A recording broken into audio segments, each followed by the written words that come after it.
ఈరోజు వాక్యము ఆదికాండము 37వ అధ్యాయం 31 నుండి 36 వచనాలు.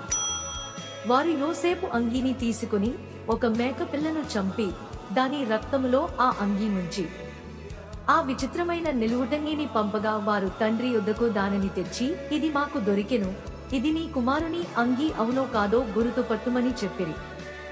అతడు దానిని గురుతుపట్టి, ఈ అంగీ నా కుమారునిదే, దుష్ట మృగము వానిని తినివేసెను, యోసేపు నిశ్చయముగా చీల్చబడెనని.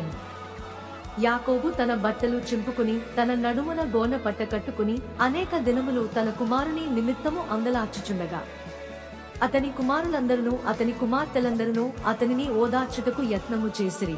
అయితే అతడు ఓదార్పు పొందనొల్లక, నేను అంగలార్చుచు మృతుల లోకమునకు నా కుమారుని యొద్దకు వెళ్ళదనని చెప్పి అతని తండ్రి అతని కోసము ఏడ్చెను.